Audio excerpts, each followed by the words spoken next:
Hi, my name's Mark Hudson. I edit Manchester Climate Monthly and I'm involved in a group called Manchester Citizenship as well. Cool. Question 1. What sorts of things should we be doing to get new people involved? What sorts of things should we be doing to get new people involved? We need to think about who these people are. They may be new to us, but they may already be activists who've been involved in other campaigns, other groups, and are now getting back involved because the issue is so urgent, or their kids have gone to school, or they've won the lottery and can now do what they want instead of what they have to do. Or they may be, quote, brand new, unquote.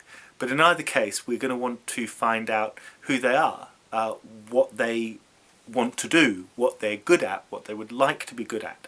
And I think we need to stop assuming that people are going to stay involved in a project because of the justness and righteousness of the cause, and start thinking strategically about how we build that individual's capacity so that if they do leave the group, or their life becomes very busy again because it turns out that they didn't win the lottery after all, they were just fantasizing, then they have a series of skills, a set of skills and knowledge that make it easier for them to get involved another time. So if I were putting it very bluntly and simply, be interested in who that person is and what they want to achieve, and be interested in how you can help them to achieve those things within the broader picture of what your group is trying to achieve. Okay. Question 2. What are some of the reasons more people don't get involved? I think there are lots of reasons why people don't get involved in groups. Ones who've never come to a meeting assume that it's going to be incredibly hard work, incredibly boring, and sadly sometimes they're right. And they have a picture of activism that's been fed to them by the Daily Mail or whatever, where activists are all people with dreadlocks and tattoos who are constantly having fights with the police or whatever. And unfortunately that perception exists. It's not usually based in any reality, but that's one of the reasons people don't get involved. There's not much that we can do about that. I think the other reasons people don't get involved after they've been to one meeting is that they found the meeting very frustrating, very confusing, and crucially, no job was offered for them to do that was the right size, that met the busyness that they have in their life or the skills that they have already got. They weren't offered to mentor underneath someone else or buddy up with someone, and the only thing that seemed available to them was to come back to another meeting, which wasn't what they wanted to do. And I think we can do things about that reason that people don't stay involved or get involved. Okay, and final question. What things can we do to help new people stay involved in a group? I think there are things that we can do to get people sticking to our groups. And I think those include having a realistic goal for the group so that we're not promising that we'll transform the world overnight, because the group has to have credibility for someone to want to stay involved.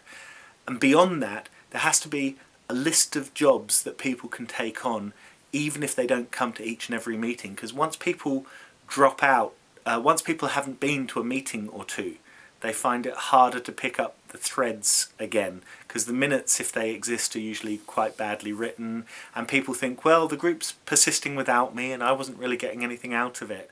So I think there's a concept from academia that I'd like to use called legitimate peripheral participation, which means that people can be involved on the, quote, periphery, unquote. They're not part of the core group, they're not going to every meeting and every demonstration, but that their input into the group, whether it's proofreading the newsletter, sending a letter to their MP, doing some occasional conflict resolution or facilitation here and there, or other jobs, cooking, whatever the group needs, is validated and is appreciated And then I think it's possible for people to fit their involvement in a social movement group around the rest of their life, their kids, their job, their parents, all the other activities.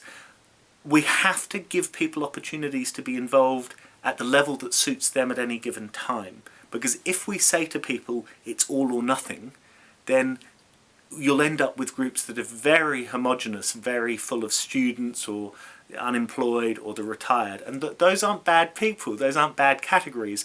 But the movement, the group, doesn't then look like the rest of society, and it doesn't look like someone who has a full-time job would want to or can get involved in. And then the group gradually gets smaller.